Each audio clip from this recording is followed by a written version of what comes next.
and welcome our friend Cody Tucker to the show. Cody, how are you, buddy? I'm good, man. How you doing? Cody, we had a tough one yesterday. We lost Val Kilmer. Man, I was that wrecked me pretty bad. I'm gonna tell you something super gay. I watched Extra yesterday. Extra. Right. And boy, that Billy Bush guy is vomitous, man. I mean, just why it made everything about it makes me want to puke. But they did show Tom Cruise talking about Val Kilmer, and then they showed the scenes from Top Gun Maverick where the two of them, and I got to tell you, I got a little teary eyed. I felt bad. I liked Val; he was good. And then as tribute, though, I watched Tombstone last night for the 900th time before I went to bed. Nice. Yeah. Wearing my Tombstone shirt. Oh yeah, there you go. Yeah, if you haven't had a chance, watch Val. His documentary. It was amazing. I was trying to explain to my wife how rare that was. The documentary, Val Kilmer had a video camera before people were recreationally videoing things.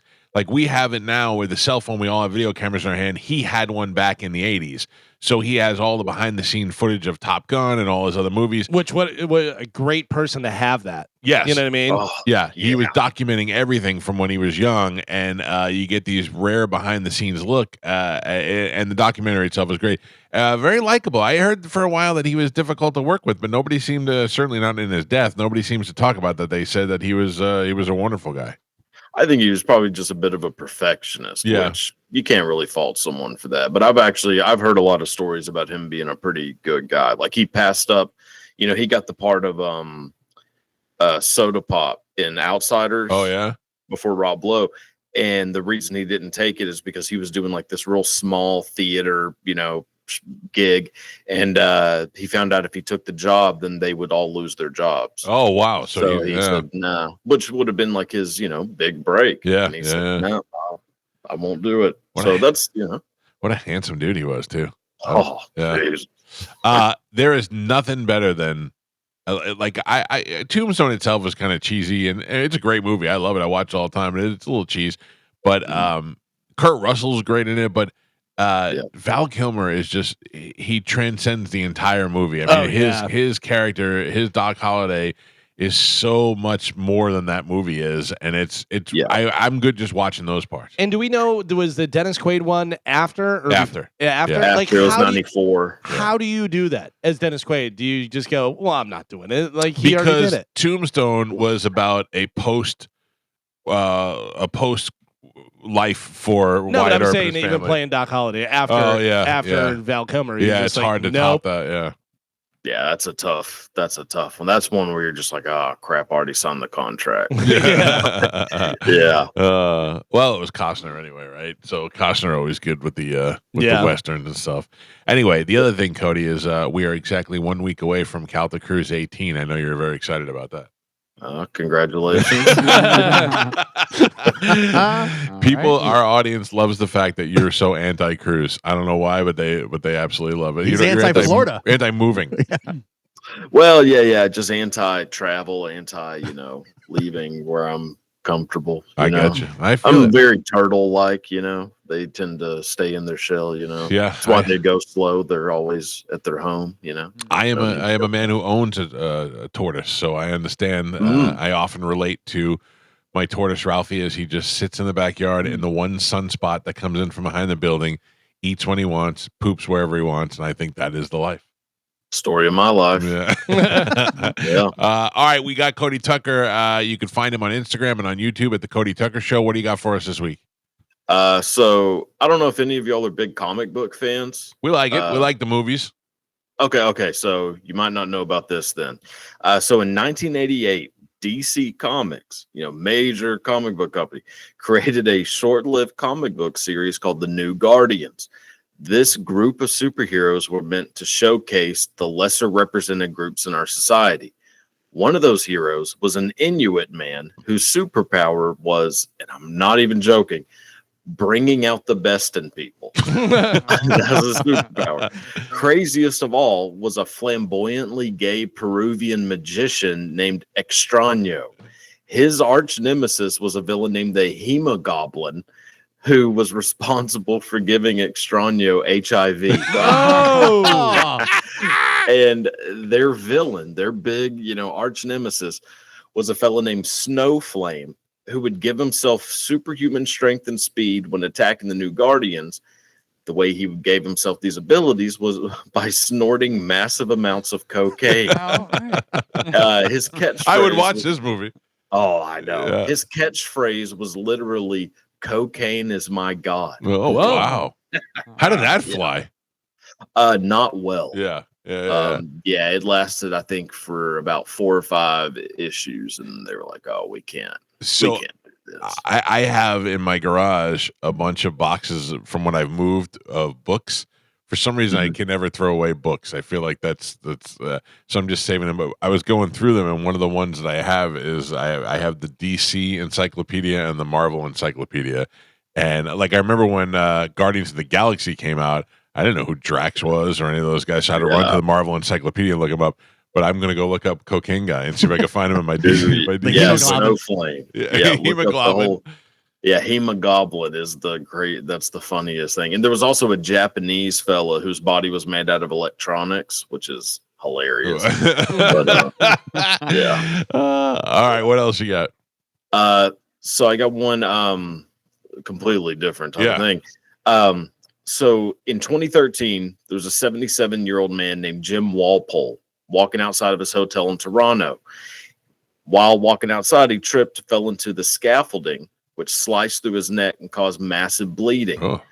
Another man saw it happen and quickly applied pressure to Walpole's neck to stop the bleeding. The man told him, "Don't worry, the Canadian medical system is excellent." The paramedics came and Walpole recovered thanks to that random man's quick thinking and fast actions. That man was the actor John Malkovich. Oh, wow. Yeah, John Malkovich saved a fellow's life. Would you, if you saw a guy take it in the jugular, would you stop and apply pressure to his throat? Of course. I'm with you. Yeah. Well, we've talked about this before. Like Galvin, it would said like if I'm driving home and I see a car accident, I have to stop and see if I can help. Galvin's like, no way, I'm going. No. You said no way. No. You're talking about jumping into a river to save someone. No. I'm not getting wet. No, but that's what you were talking about. You were talking about situations like that. Depending if somebody got if you saw a car spin out and it was on fire and there was somebody inside it, would you try to get them out? If it's on fire? Yeah. Nope. Yeah. Not a chance. You either? I mean, what do you think you're doing? What do you think you're doing? Trying to get them out before it explodes. Right. But if not, then I'm just sitting there and watching them burn to death? No, but it's a car that is on fire that has been in a wreck. Now, do you think you're going to be able to open that door? Do you think you're going to be able to smash the window? Like, how are you getting into that? I don't know, but I feel like if I don't put some effort into it, then I will have to live with that for the rest of my life. Mm-hmm. And then your kids are like, remember when Dad tried to save a stranger and died? They both died because Dad wanted to be a hero? No, I don't want to be a hero. I think it's just it's your duty, your duty to fellow man. I am absolutely helping people within reason. Okay, so you watch a car spin out, it catches fire, and you just go, just son of a bitch. That's unfortunate. It's a thing. Not gonna I'd probably like pour a bottle of, pour some water on it or something. See out there with a bottle of Zephyr Hills.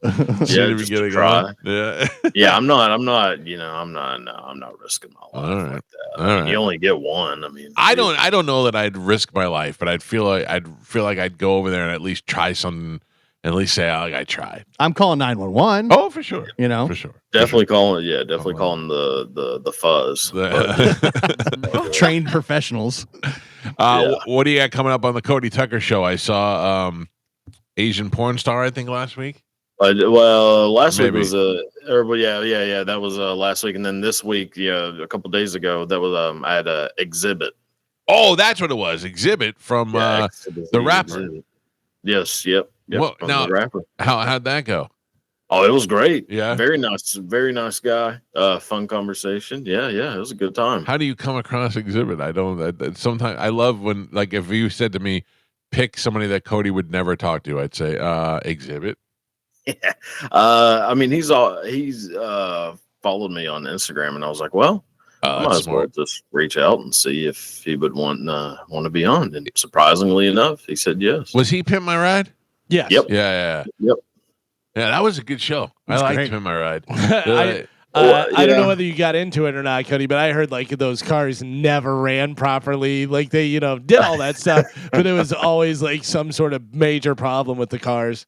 Yeah, well, we actually didn't even talk about Pimp My Ride, which was, I should have. But yeah, I've a lot of those cars got stolen. Yeah. 'Cause these are like people living in just horrible neighborhoods, and now suddenly there's this like crazy nice car. $300,000 Cadillac with a bowling alley in the trunk. Yeah. Yeah. Yeah. Come outside the next day and it's gone. That's so Yeah. funny. Surprise. Yeah. Yeah. All right, Cody. Well, thank you. If you want to follow Cody, you can find him on Instagram at the Cody Tucker Show, also on YouTube. And what do you got coming up?